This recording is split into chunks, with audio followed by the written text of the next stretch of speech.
Selamat jumpa kembali dengan saya, Sugeng Haryadi, di mata kuliah IT for Business. Di chapter ketiga ini, saya akan membahas masalah komputer hardware. Nah, ngomong-ngomong masalah komputer hardware, kita nggak lepas kaitannya dengan hardware itu sendiri. Hardware itu apa sih? Hardware itu adalah mesin-mesin dari sebuah perangkat keras tentunya.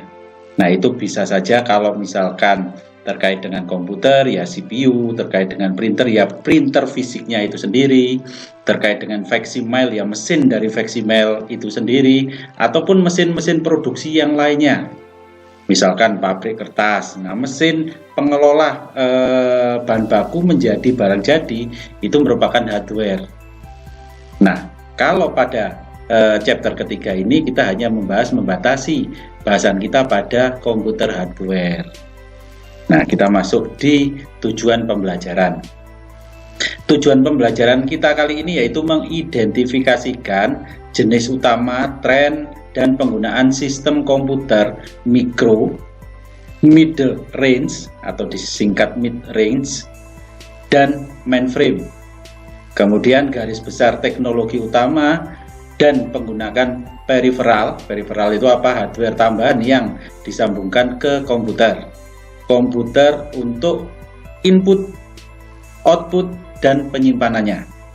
Kemudian yang ketiga yaitu identifikasi dan memberikan contoh komponen dan fungsi sistem dari komputer. Kemudian yang terakhir di sini adalah identifikasi sistem komputer dan peripheral yang akan Anda peroleh atau direkomendasikan untuk bisnis pilihan Anda, dan menjelaskan alasan pemilihan tersebut. Nah, kategori sistem komputer ada yang terkait dengan mainframe komputer, ada middle range komputer, ada mikrokomputer. Nah, kalau terkait dengan mainframe komputer, di sini adalah komputer besar yang digunakan untuk memproses data dan aplikasi yang dalam jumlah besar.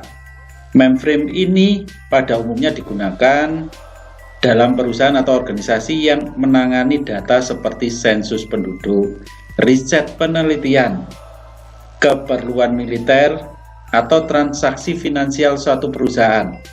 Mainframe dapat melayani ratusan pengguna dalam waktu yang bersamaan sekaligus di sini. Itu mainframe.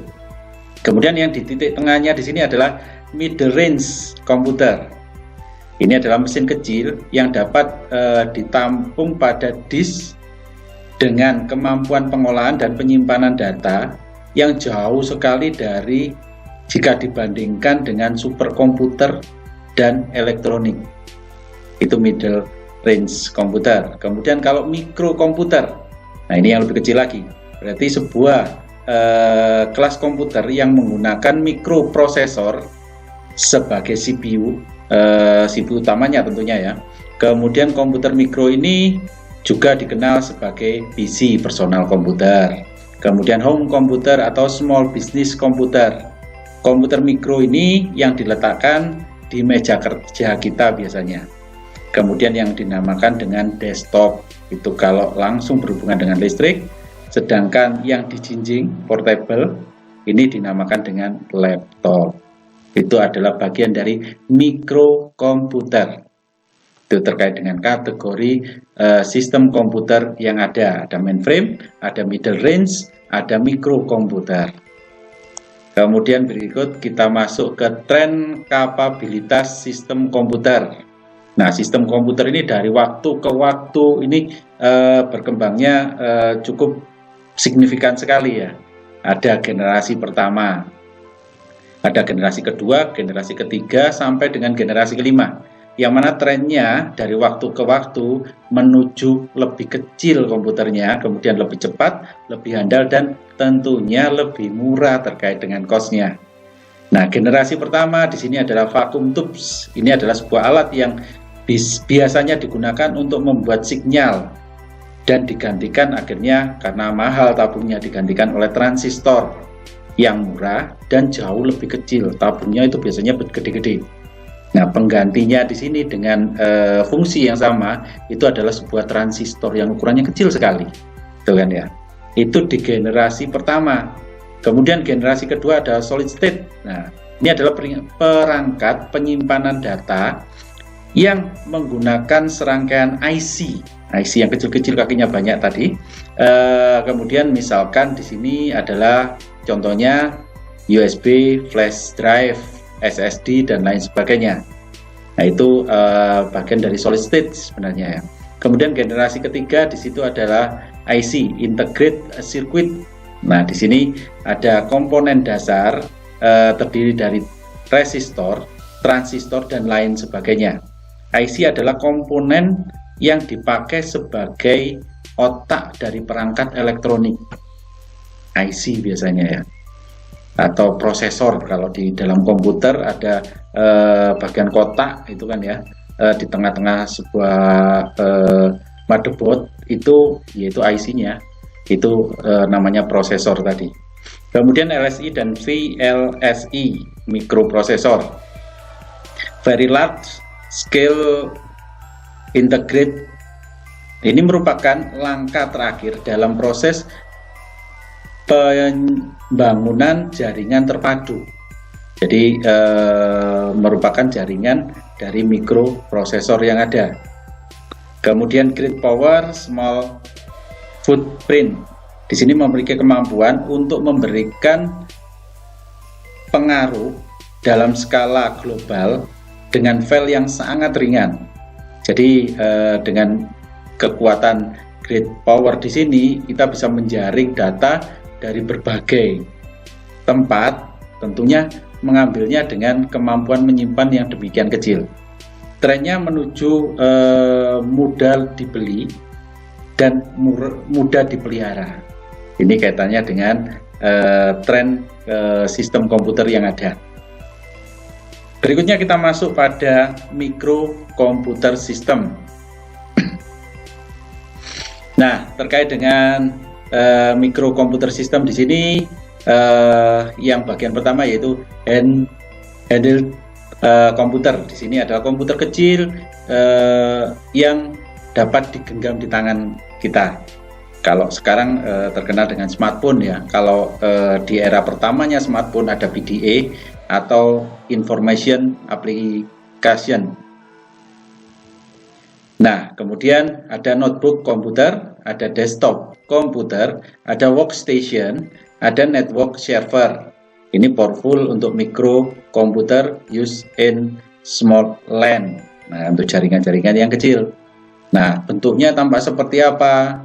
Nah, dulu kalau terkait dengan mikrokomputer di sini ada laptop yang generasi pertama tampak seperti ini ya. Kemudian ada PC generasi pertama juga tampak seperti ini.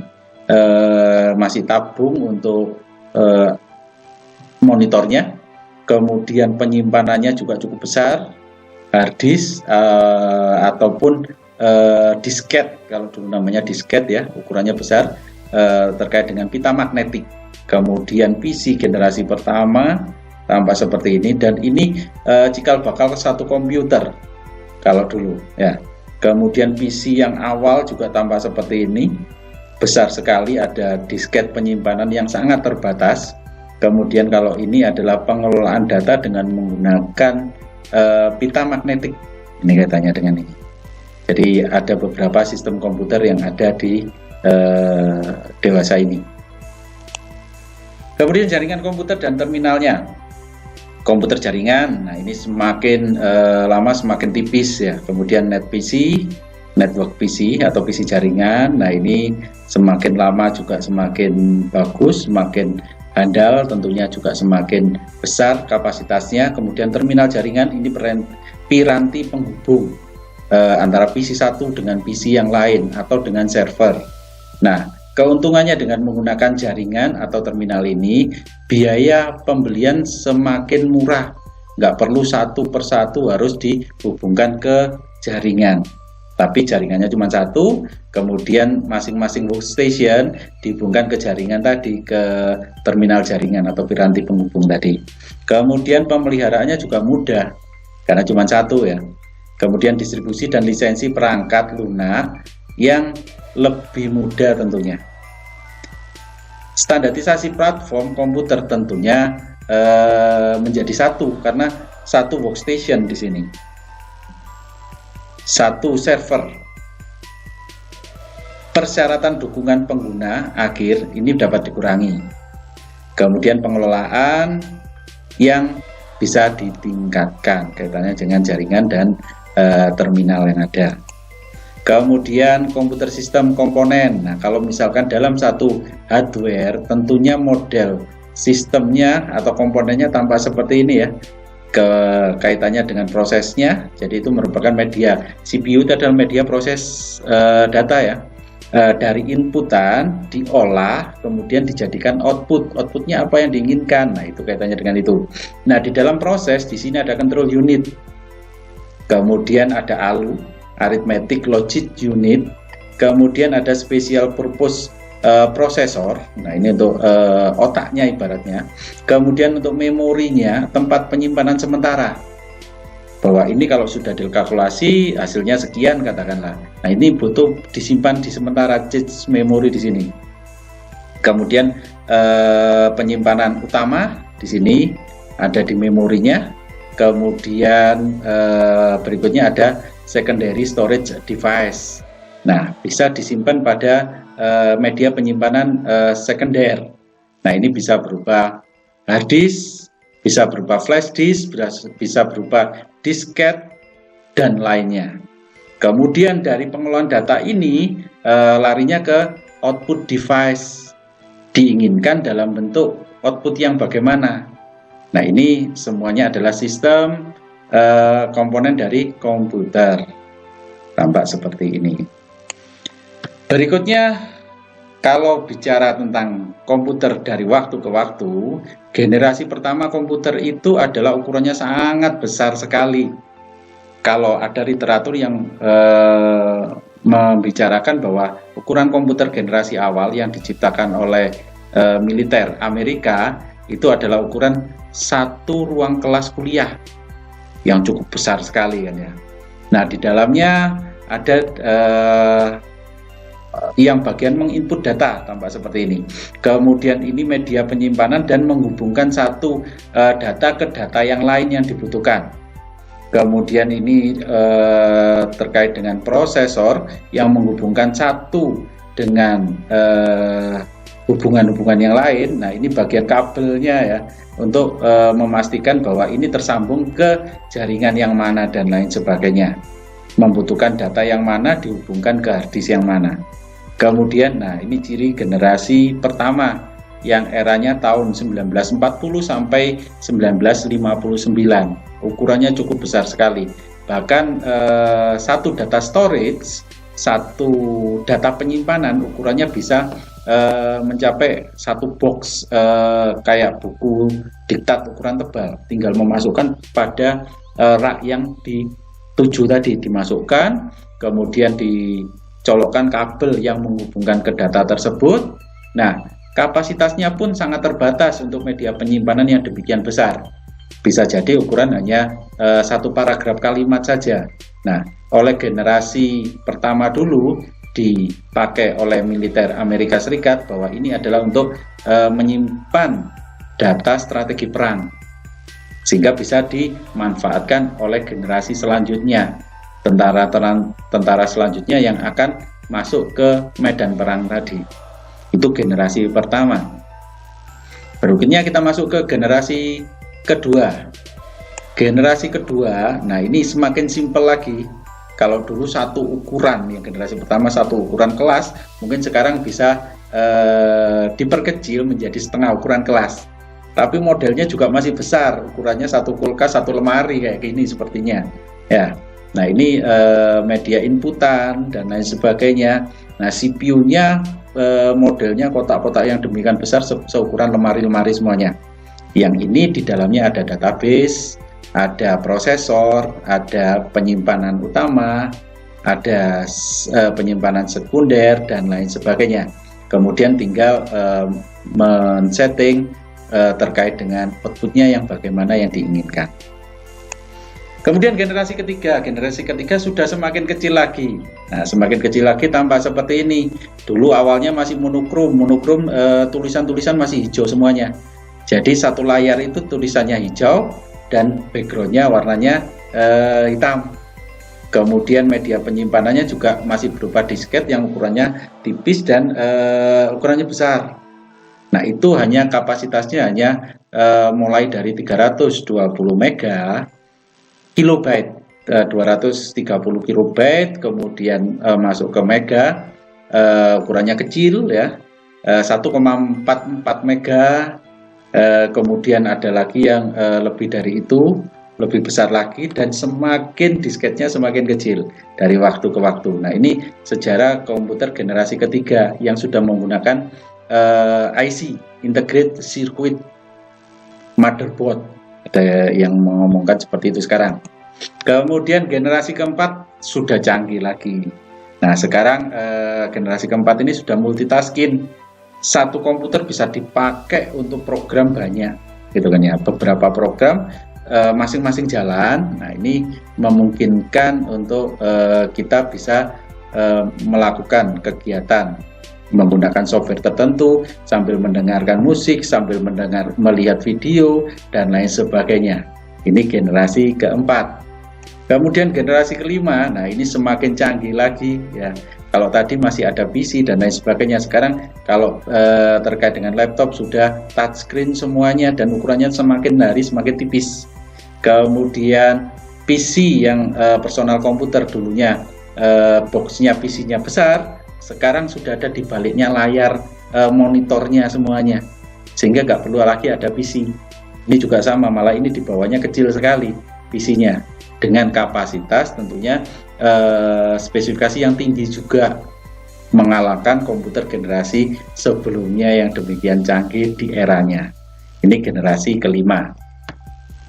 Kemudian terkait dengan media inputan, teknologi tren dari waktu ke waktu. Nah, inputan itu adalah bagian data yang dimasukkan ke CPU tadi untuk menghasilkan output yang diinginkan.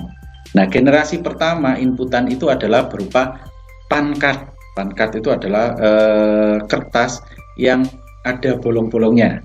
Seperti halnya kalau Anda pergi ke pasar besar atau kemana, kemudian diberikan karcis parkir. Nah, karcis parkir itu kan ada titik-titik bolong-bolong semuanya itu kan ya di dalam karcisnya. Nah, itu namanya pancard. Pancard. Nah, ini modelnya juga tampak seperti ini ya, pancard ini. Nah, di generasi pertama data inputan tampak seperti ini. Jadi yang tipe tertentu akan masuk pada data inputan yang tertentu juga. Misalkan ini tipe A masuk ke kolomnya A, tipe B masuk ke kolomnya B, tipe C masuk ke kolomnya C, dan seterusnya. Sehingga misalkan di total bahwa yang tipe A ketemu berapa, yang tipe B ketemu berapa, yang tipe C ketemu berapa. Itu generasi pertama. Kemudian beda dengan generasi kedua. Nah, kartunya semakin tipis dan semakin kecil. Kalau yang awal masih besar, kalau yang kedua, generasi kedua semakin lama semakin kecil ya. Semakin kecil. Nah, ini masih sama menghitung kartu 1, kedua, ketiga. Data inputannya adalah dalam bentuk jumlah. Kemudian generasi ketiga sudah ada key to type. Jadi nggak perlu lagi harus memasukkan pancard satu persatu. Jadi misalkan ini pancard A, tinggal diketik atau diklik di poin A. Ada pancard tipe B, diklik di poin B, nanti menghitung sendiri pada akhir sesinya. Pada kartunya sudah habis, akan menghitung sendiri. Itu ada key to type ya, key to type, sehingga ini bagian dari disk juga ya. Kemudian generasi keempat sudah muncul keyboard data ya. Keyboard data macam-macam ya. Ada ASDF yang biasa kita gunakan seperti ini. Ada yang tombolnya A, B, C, D, E, F, G, urut panjang juga ada. Ada yang tombolnya melingkar, ukuran tangan dua tangan ini bisa masuk. Kemudian ada yang ke bawah, ada yang ke samping, ada yang ke atas, itu ada juga tipe keyboard seperti itu. Kemudian ada pointing device, kemudian ada optical scanning dan lain sebagainya. Ini di generasi keempat. Kemudian generasi kelima, ini tentunya semakin mudah lagi, semakin canggih lagi, yaitu ada voice recognition, ada touch device, ada handwriting recognition. Jadi kalau misalkan kita mau mencari data, seperti kita lakukan di smartphone kita cukup ngomong halo Google atau oke Google misalkan seperti itu. Nah itu akan kita cari apa, nah itu akan dijawab, datanya sudah akan muncul semuanya. Bahkan kalau misalkan memungkinkan kita mengetik juga, kalau misalkan menggunakan satu software tertentu, katakanlah Microsoft Word gitu kan ya, kalau kita aktifkan voice recognition-nya, kita nggak perlu mengetik dengan tangan, tapi kita ngomong saja dengan jelas di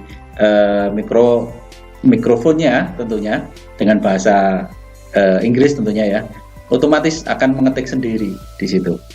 Nah itu ada voice recognition ya. Kemudian ada touchscreen, itu sudah umum ya, di smartphone kita rata-rata menggunakan touchscreen. Kemudian ada handwriting recognition, jadi kalau misalkan kita menjelaskan sesuatu yang ada di layar dan lain sebagainya, nah kemudian kita nggak perlu nyalin lagi, nggak perlu fotokopi dan lain sebagainya. Nah itu bisa kita save dalam bentuk ketikan, juga bisa dalam bentuk handwriting recognition yang dalam bentuk JPG-nya, itu skala-skalanya dan lain sebagainya ada semuanya. Kemudian di convert dalam bentuk tulisan ketikan juga bisa. Itu generasi kelima yang saat ini sudah mulai ada, sudah mulai kita gunakan. Nah trennya menuju ke generasi kelima ini adalah perangkat inputan langsung lebih alami dan mudah sekali digunakan. Jadi semakin ke generasi kelima, semakin sangat mudah digunakan. Itu untuk tren teknologi inputan. Nah, perangkat inputan yang umum di sini ada keyboard, ada pointing device, ya ini perangkat penunjuk ya, dengan pen tertentu, lewat misalkan tab dan lain sebagainya kita bisa menggambar dan lain sebagainya. Ada pen based computing, berbasis pena semuanya ya, kita menggambar di kertas kosongan katakanlah, kemudian ada pena elektroniknya, data kita bisa tersimpan di dalam laptop ataupun PC kita.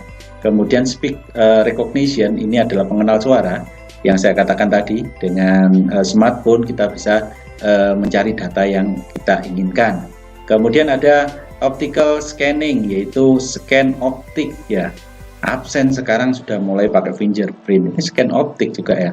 Kemudian masuk di dalam pintunya ada scan wajah, itu juga scan optik gitu ya. Kemudian magnetic in character recognition, ini pengenalan karakter tinta magnetik. Nah ini kalau misalkan masuk di program-program tertentu ini bisa ada. Kemudian smart card, ini kartu pintar, sudah mulai banyak, satu kartu bisa dipakai untuk macam-macam ya, itu sudah mulai marak sekarang. Kemudian digital kamera, nah, kamera digital ini juga sebagai bahan untuk inputan data. Data apa saja, data berupa suara, berupa video, dan lain sebagainya. Ini perangkat inputan yang umum kita gunakan. Kemudian perangkat output, outputnya dalam bentuk apa? Nah, ini macam-macam ya. Video bisa kita lihat dari CRT atau LCD.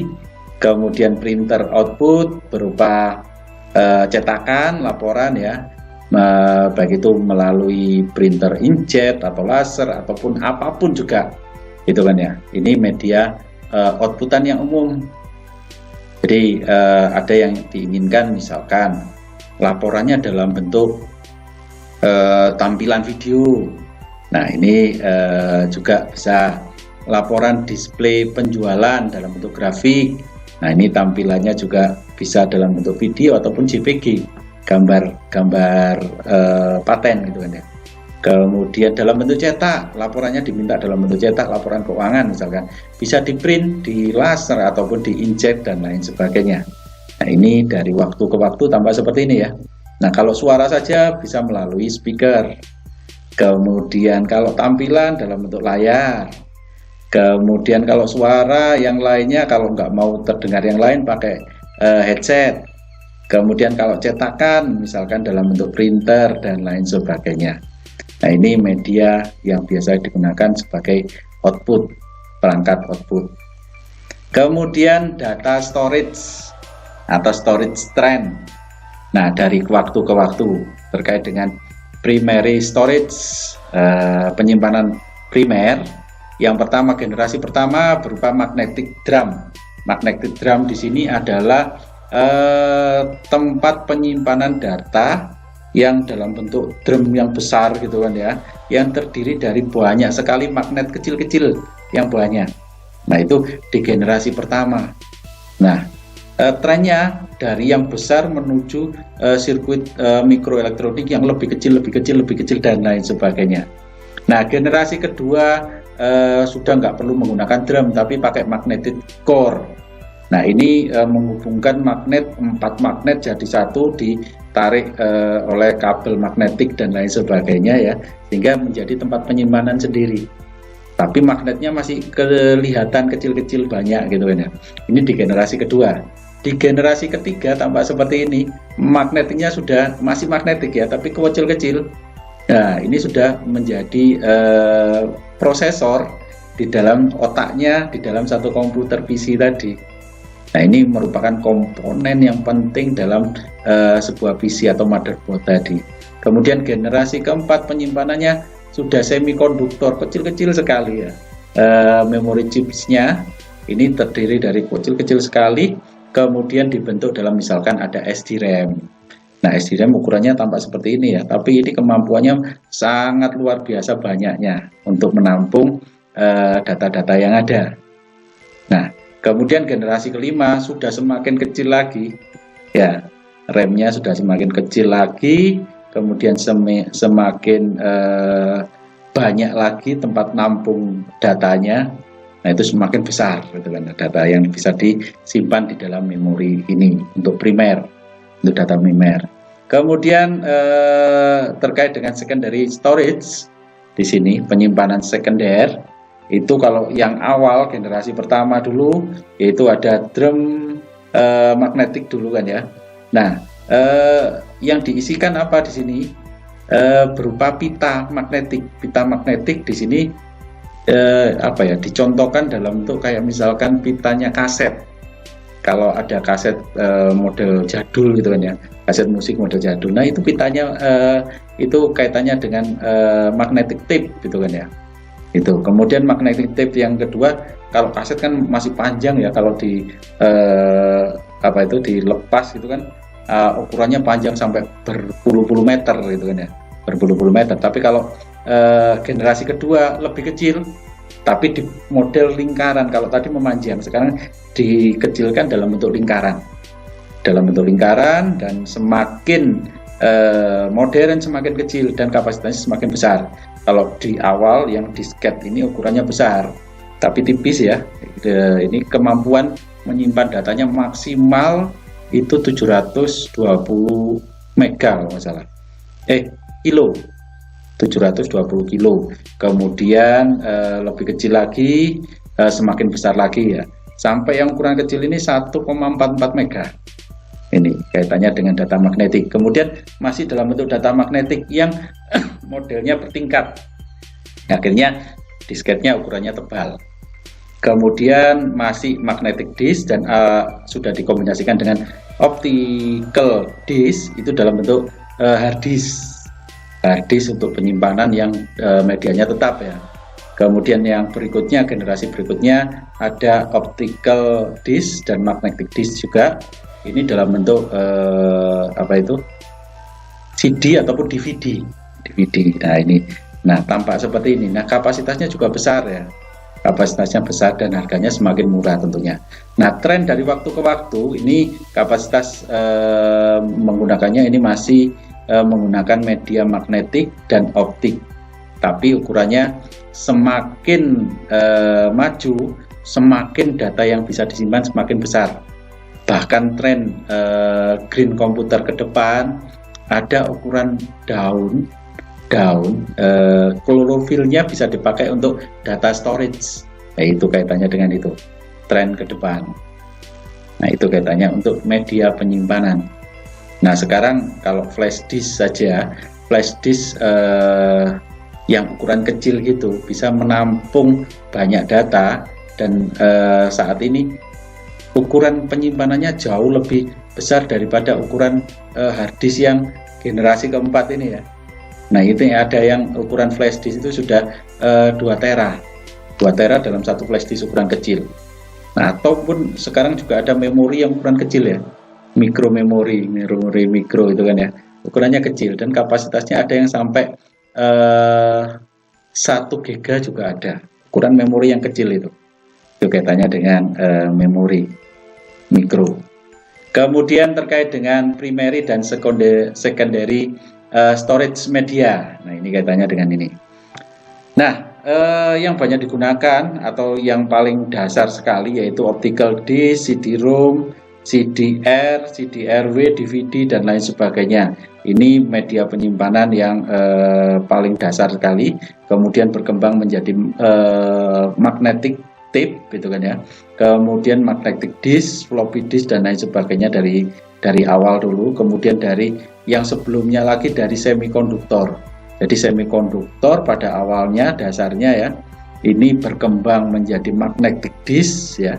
Kemudian floppy disk atau disket kalau kita orang Indonesia mengatakan. Kemudian ada disk, ada write, kemudian ada magnetic tape itu dalam bentuk pita ukuran panjang itu kan ya. Kemudian optical disc, CD-ROM, CDR, CDRW, DVD dan lain sebagainya. Sekarang tidak lagi menggunakan media optical disc tapi menggunakan media perangkat sudah kayak SSD dan lain sebagainya. Terus berikutnya ini adalah karakteristik dari magnetic disk. Nah, kalau magnetic disk dalam bentuk CD ataupun DVD itu hanya satu kepingan saja. Nah, kalau di dalam hard disk ini bisa ditingkat sampai berapa lempeng dari disknya tadi. Nah, ini kemampuan untuk menyimpannya tinggal dicari datanya disimpan di bagian mana. Dari ke misalkan 1, 2, 3, 4, 5, 6 misalkan. Dari ke 6 ini disimpan di sebelah mana dan nggak boleh gandeng satu disk dengan disk yang lain sehingga pembacaan dari prosesor langsung mengarah pada disk yang dituju tadi. Ini kaitannya dengan media penyimpanan. Nah, di akhir sesi di sini kita baru ngomong masalah tugas.